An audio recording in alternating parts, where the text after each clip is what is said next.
Back here on the GSMC Chip Shot Football Podcast with some breaking news.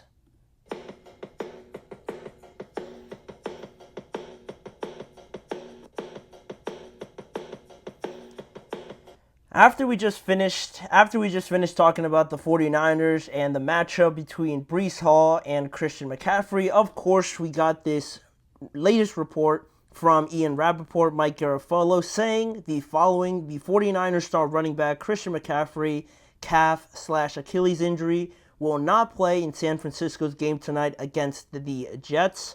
So apparently not all good with Christian McCaffrey. He will not play in tonight's game. Huge determinant. Does that change my pick?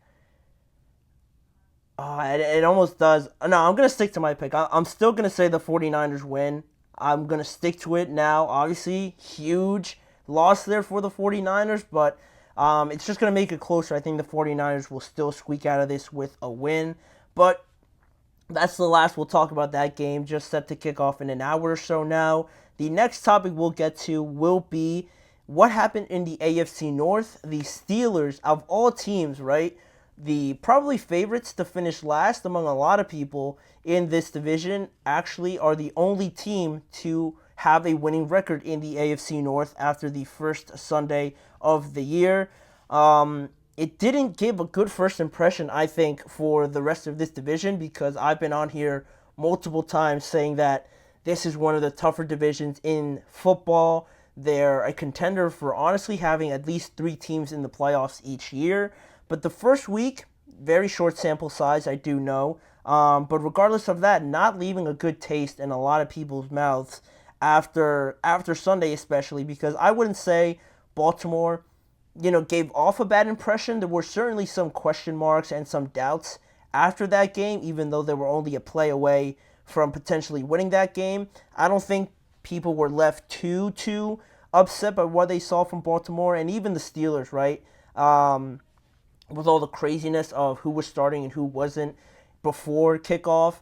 They got the win. They didn't score any touchdowns. There was 6 field goals by Chris Boswell, but they're in the win column nonetheless. It was really the 2 teams from Ohio that disappointed on Sunday. For the Bengals and the Browns, just very disappointing on the offensive side of the ball, right? Both of them were very poor, very flat on the offensive side of the ball, just a lot of sloppy plays, and it just looked like they needed more time. Like the preseason obviously wasn't enough, and we know how the preseason goes, right? Not everybody plays, hardly anybody plays, but apart from that, you still would have liked to have seen more from both of these teams, because we're talking about the Browns, who have a great defense. They were in the playoffs last year. They lost to the Houston Texans ultimately, but there was still that hope with Deshaun Watson, and we're going to get to Deshaun Watson more in this segment, but even more so later on in the show. But they just fell flat to the Cowboys. They just never looked comfortable in that matchup. And also for the Bengals, on the offensive side of the ball, you have Burrow, you have Jamar Chase. Depending on how much he played in that game, you didn't have T. Higgins, but even still, you're not going to lose to the New England Patriots, who were underdogs in every single one of their games this year. To lose at home, especially the way that they did, really raised some alarm bells, at least for me. And we're going to stick with the Bengals, right? Because the Bengals couldn't avoid a massive upset to the New England Patriots. Obviously, they entered that game as 7.5 favorites. The Patriots were 7.5 underdogs, obviously.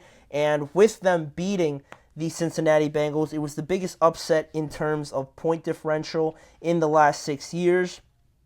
And especially if you just look at the state and the narrative around both teams, right? You look at the Bengals, considered right off of the bat, just based on the fact that they have Joe Burrow, already one of the contenders to be in the AFC Championship game, right? And same thing, you look at the Patriots, nowhere near the narrative of the Cincinnati Bengals. They're considered one of the worst teams in the NFL, right? A contender for one of the top picks in the draft again. But all of that flew out the window, and the Patriots really just took it to the Cincinnati Bengals in this game. Again, no T. Higgins, but Jamar Chase was out there with Joe Burrow, but it just, again, didn't look as clean and as smooth as it has looked in the past. And you could chalk that up to the lack of snaps in the offseason and in training camp or something like that. I'm sure a lot of people will, but Joe Burrow said that that really didn't hold too much weight with him and his teammates in the locker room. So depending on what went wrong for the Cincinnati Bengals in that game, you look back to last year even, and it's starting to become a little bit of a trend here for the 49ers, because if you look here, you look at Joe Burrow in week 1 of last year in 2023 and Joe Burrow in week 1 of this year, and how the numbers aren't really great at all. Just looking at it from last year, right? You look at that 2023 game against the Cleveland Browns, funny enough, he was 14 of 31, only 82 yards in that game, and they only scored 3 points. They got absolutely smacked in that game against the Browns. And then this year, a little bit better in terms of yards, but 21 of 26, not too many misses, but you weren't really too, I guess, efficient with the ball to move it. In terms of putting points up on the board, right, you're completing a lot of passes, but how impactful is that really towards putting up some more points? Really similar stories in both years, just from last year against the Browns, now into this year against the New England Patriots at home again. That's back-to-back years now where Joe Burrow hasn't looked great in the start of the year, at least for the first games. And now, usually, it just comes down to the fact if Joe does end up finishing out the year healthy. If he does that, he's been in the AFC conference game every time he's been able to stay healthy. So the start not being too much of an impact as much as the end, but still, it's not a great look, right? With all the anticipation coming into this year and just looking at this week, just week 1, you look at the Bengals and just how they just didn't lose to any team, right? They lost to the Patriots, new head coach, new quarterback, and new everything basically. And they looked like the team that maybe were contending for their division, right? It looked like the roles were reversed in some aspect, but does this mean I'm writing off the Bengals completely, that they have no chance? No, but it was just a very big surprise just based on week 1. Very surprising result and a very disappointing one for the Bengals that, again, have a lot more to figure out, it looks like, because not only was it the offense, but you look at the running game for both teams as well. The Cincinnati run game was pretty pedestrian. You only had Zach Moss run for 44 yards, and while they couldn't get anything going in the run game, the Patriots, on the other hand, were all about the run. Ramondre Stevenson putting up 120 rushing yards, scoring a touchdown, and all of that.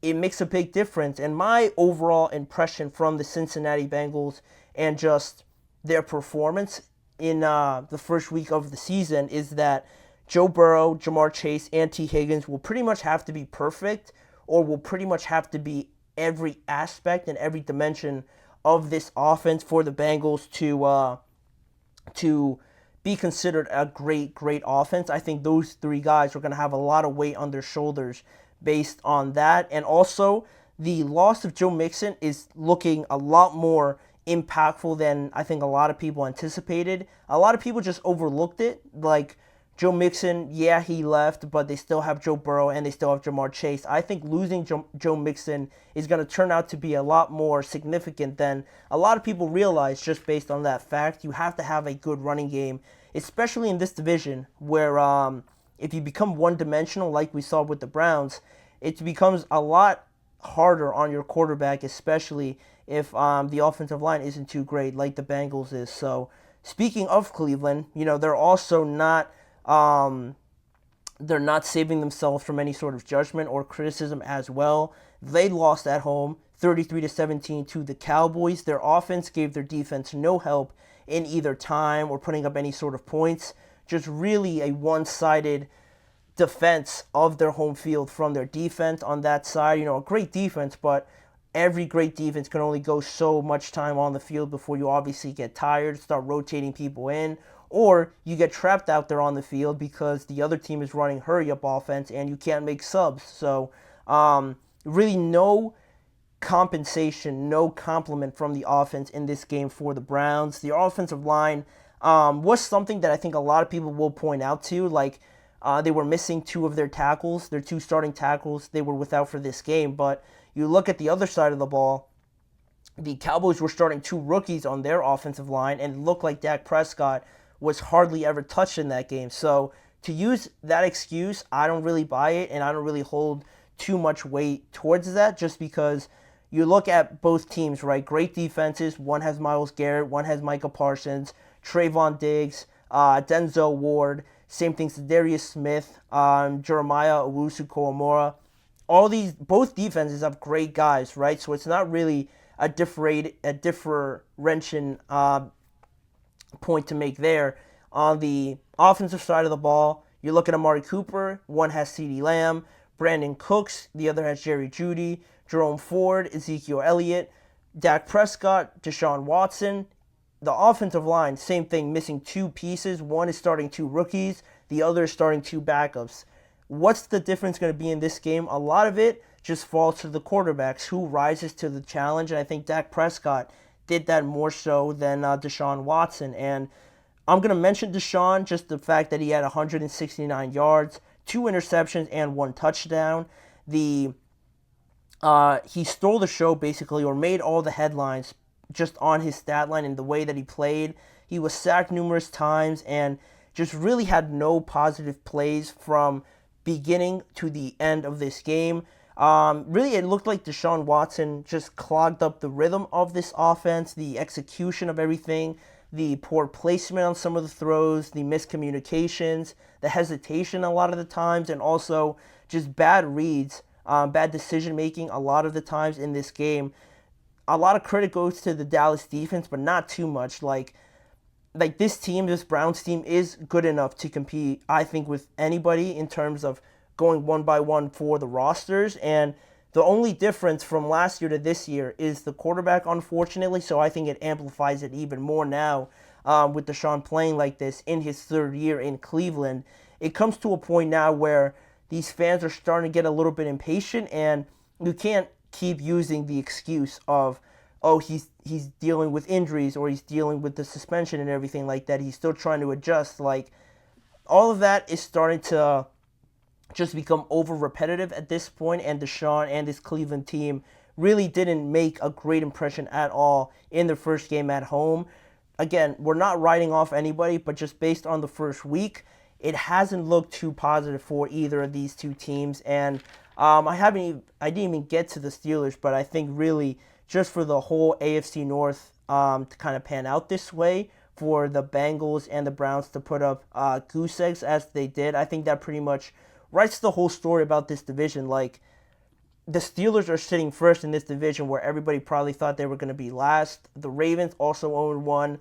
This division is so unpredictable, and the fact that the Steelers don't play any division games until after week 11 or something like that, there's no predicting on how this division will go, and that's what makes it one of the best in my opinion. So very unexpected start for this year for that division, and I feel like it's only going to get better from here, a lot more unpredictable. So hopefully that is the case for the AFC North, but we will continue on with more on this show. We're going to talk about more on this topic, more on the Browns and the Dallas Cowboys game, answering the question of whether or not the Cowboys impressed me more with the way that they won this game, or whether or not I was more disappointed in how Cleveland played, and specifically how Deshaun Watson disappointed in this matchup. We'll be right back with that topic and answering that question after this break. Don't go anywhere.